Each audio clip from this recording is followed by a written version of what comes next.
Hello friends नमस्कार। आदर्श नीति शिक्षा यूट्यूब चैनल को आपन को बहुत बहुत स्वागत। तो फ्रेंड्स आज आम मैंने जाना मेष राशि व्यक्तिशेष मानक डिसेम्बर मसरे कौन सब भाग्यर साथ देव ना ना आपणकर गत जो 2025 मसीहा 11 मसटी किपरि थिला यही वर्षर अंतिम मसटी आपणकर किपरि कटिबो ग्रह मानकर स्थिति नक्षत्र कौन रही जहाद्वारा कि आपणकर पारिवारिक जीवन शिक्षा क्षेत्र दाम्पत्य जीवन मोटामोटी भाव में कहले आपणकर अंतिम मसटी कि प्रकार फल देव एवं नूतन वर्ष आपण शुभ हेब ना नहीं पूरा वीडियो को देखिले जानीपर ता पूर्व जो मैंने आम चैनल को सब्सक्राइब करना प्रथम सब्सक्राइब करूँ कारण आम चैनल प्रत्येक दिन यही भल भल वीडियो दुटी अपलोड कर जहाँकि आपंकर ज्ञान सीमा को बढ़ाई दे था सहित यह वीडियो जब आपको भल लगी अन्य अधिक सेयार करदे सहित आपड़ जब मेष राशि व्यक्ति होता आपंकर 3टी नक्षत्र भितर गोटे नक्षत्र बा लग्न आपंकर जन्मर समय जदि आपण जहाँ भी किसी जानवा चाहते कमेंट बॉक्स रे कमेंट करेंगे। एबे आसतु जानिबा जे मेष राशि व्यक्ति मानक पई आपणक पई एही डिसेम्बर मासटी किपरि कटिबो अर्थात आपणक पई आसंता काली ठारू आपणकर जीवन में मोटामोटी भाव में मासिक राशिफल कौन रही राशि चक्र कौन कहूँ भाग्य चक्र कौन कहूँ देखंतु आपणकर मेष राशि जदि होता है आपणकर हूँ अग्नि तत्व राशि और मेष राशि राश्याधिपति ग्रह होउछन्ति मंगल तेणु मेष राशि विषय जब आम आलोचना करवा आपणकर एमती किसी तथ्य बा किसी रहस्य जहाँकि आपणकर जीवन बदलाई देव आपण मसरे आपणकर स्वभाव गुण कौन रहिबो स्वास्थ्य उन्नति हेब ना नहीं शत्रुपीड़ार मुक्ति पाइबे ना नहीं ता सहित आपणकर पारिवारिक जीवन अनेक प्रकार समस्या सृष्टि होइछि गत 11 मासरे आपण जीति पारिबे ना नहीं सफल हेबे ना नहीं आपणकर लक्ष्य स्थल पहुँचे ना ना देखंतु आपण को जीवन को कौन सब परिवर्तन हम मेष राशि व्यक्ति आपणकर 3टी नक्षत्र रहिला देखंतु कौ नक्षत्र अश्विनी नक्षत्र द्विजा नक्षत्र एवं कृत्तिका नक्षत्र आपण यही 3टी नक्षत्र भितर आपणकर जो नक्षत्र आपण मैंने कमेंट करेंगे ता सहित जदि आपण मैंने किसी जानवा चाहते आपणकर जन्मर समय कौन रही आपणकर खाली तो मेष राशि कहीदेले हेनी आपण मैंने निहाती भाव में कमेंट करेंगे आपणकर ग्रह जो रही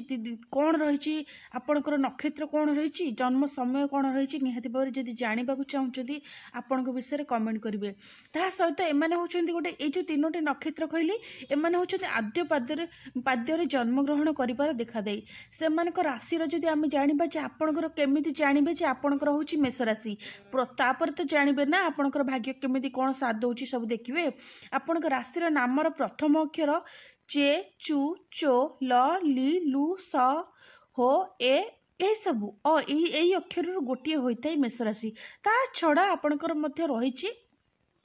आपणकर सब ग्रह नक्षत्र कौन रही देखु ये राशि आकृति हूँ मेषतुल्य प्रकृति हूँ ताम्रवर्ण वृत्ताकार नेत्र लघु भोजी मेष राशि अधिपति ग्रह जमीक आपको कहली मंगल तेणु मंगल आपणकर साधारणतः चक्षु जहल रक्तवर्ण एवं सुंदर चेहरा होता है जो मानकर मेष राशि होता है तेणु देखु ये रहा मेष राशि व्यक्ति मानक आपणकर ये डिसेम्बर मसरे स्किन जनित समस्या देखा जमीक आलर्जी इन्फेक्शन यही किसी समस्या देखा थंडा जनित समस्या जदि आपंकर मंगल कमजोर थे आपड़ जिते चेष्टा कले सफल होगापी ताहार मध्य सफल हो पारे जदि प्रतिकार चाहते कमेंट बॉक्स रे कमेंट करेंगे ता छड़ा आपन को कहीदे आपंकर जदि आलर्जी की स्किन समस्या रही आंठू लगे भूमि रे स्पर्श करके सूर्य को प्रणाम करूँ नमस्कार करूँ देखिए आपंकर स्किन आलर्जिक समस्या रही आपंकर मंगल दोष थी ना आलर्जी की यही सब स्किन जनित समस्या थंडा रोग थंडा काश यही किसी हम कफ यही किसी समस्या देखा आपंकर विशेष भाव में आपण यही मास बा यही जो डिसेम्बर मासटी रहा ता छड़ा आपणकर जो रहा गत 11 मास आपणकर विभिन्न प्रकार समस्या सृष्टि होची आपण माने कमेंट करेंगे जे कौन समस्या सृष्टि होची देखो प्रथम आम परिवार को देखा परिवार में वाद विवाद सृष्टि होची आपणकर विशेष भाव अर्थ को नहीं कौन आपणकर परिवार मध्य कली झगड़ा बा मनमतांतर सृष्टि होची एही भली किछि शारीरिक पीड़ा भोग करिसेंती विभिन्न प्रकार कथार छंदी होइछंती सब ठीक थाई मध्य आपणकर मन रे गोटे अलग अलग प्रकार भावना सृष्टि हुए बा नेगेटिव भावना आपणक मन भीतर को आसे तेणु देखंतु साधारणतः कुंभ राशि व्यक्ति माने सुंदर हेले मध्य तांको लक्ष्य गुड़िक असुंदर ता माने ଛୋଟ ଛୋଟ ହୋଇଥାଏ। ଆପଣଙ୍କର ମୁଖମଣ୍ଡଳରେ କଳାଜାଇ ଅଧିକ ଥାଏ। ଅନେକ ଦେଖିଥିବେ ଆପଣଙ୍କର ଅଧିକ ପରିଶ୍ରମ କରିବେ, ଫଳ ମଧ୍ୟ ପାଇବେନି। ଆପଣଙ୍କଠାରେ ଭାବପ୍ରବଣ ଦେଖା ଦେଇଥାଏ। ଆପଣଙ୍କର ଦେଖନ୍ତୁ ସ୍ନାୟୁ ପୀଡ଼ା, ଯକୃତ ରୋଗ, ରକ୍ତ ଦୋଷ, ରକ୍ତଜନିତ ଦୋଷ, ଯେମିତି କହିଲି ଇନଫେକ୍ସନ୍ ଏବଂ ଆଲର୍ଜିକ୍ ସମସ୍ୟା, ଆଣ୍ଠୁଗଣ୍ଠି ବାତ,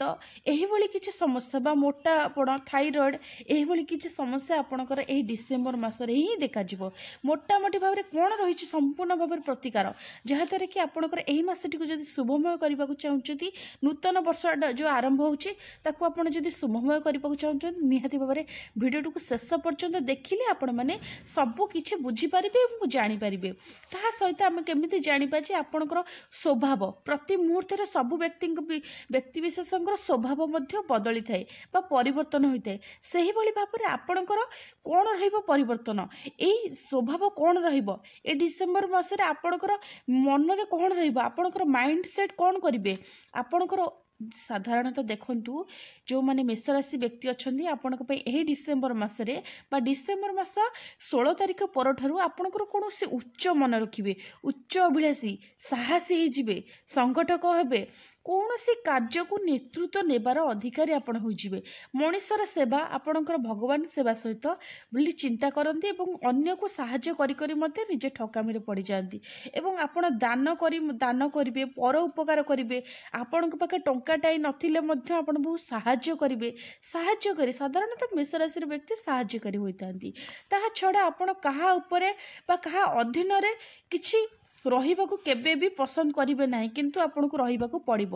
ଶତ୍ରୁମାନଙ୍କୁ ପରାସ୍ତ କରିବାରେ ଆପଣ ଜଣେ ଧୁରନ୍ଧର ବ୍ୟକ୍ତି ଅଟନ୍ତି ଏବଂ ଆପଣଙ୍କର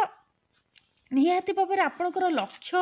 ଯାହା ବି ରହିଛି, ଆପଣଙ୍କର ଲକ୍ଷ୍ୟ ହାସଲ ହେବ। କୌଣସି କାର୍ଯ୍ୟରେ ଆପଣ ବିଜୟ ଲାଭ କରିବେ ଏବଂ ଆପଣଙ୍କର ସନ୍ତୋଷଜନକ ଭାବ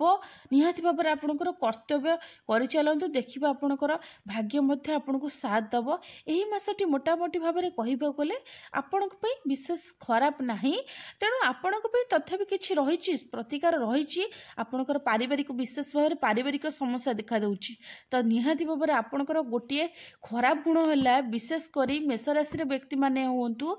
ଆପଣଙ୍କର ଭାଇମାନଙ୍କ ସହିତ କେବେ ବି ଭଲ ପଡ଼ିବ ନାହିଁ। ଆପଣ ଏହି କଥାରେ ସହମତ ହେବେ କି ନାହିଁ ମୁଁ ଜାଣିନି। ଆପଣଙ୍କର 3ଟି ନକ୍ଷତ୍ରରୁ ଯେକୌଣସି ନକ୍ଷତ୍ର ହେଉନା କାହିଁକି, ଆପଣଙ୍କର ଦେଖନ୍ତୁ ଯେଉଁମାନେ ମେଷରାଶିର ବ୍ୟକ୍ତି ଅଛନ୍ତି, ସେମାନଙ୍କର ଯଦି ଆପଣ ଭାଇ ଅଛନ୍ତି, ବଡ଼ ଭାଇ ବା ସାନ ଭାଇ ଅଛନ୍ତି, ଆପଣଙ୍କର ଭାଇମାନଙ୍କ ସହିତ ପଡ଼ିବନି। ତାହା ଛଡ଼ା ଭଉଣୀମାନଙ୍କ ସହିତ କିଛି ସମସ୍ୟା ସୃଷ୍ଟି ହେବ।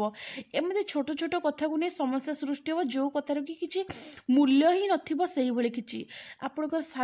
ତା ଛଡ଼ା ସାନ ଭାଇ ଭଉଣୀ ଯିଏ ଅଛନ୍ତି, ତା ଛଡ଼ା ଯେଉଁ ବାପା ମା ରହିଲେ, ବାପା ମାଙ୍କ ପ୍ରତି ନିହାତି ଭାବରେ ସ୍ନେହ ଆଦର ଭଲ ପାଇବା ରଖନ୍ତୁ, ଯଦି ଆପଣଙ୍କ ଜୀବନରେ ଭଲରେ ରହିବାକୁ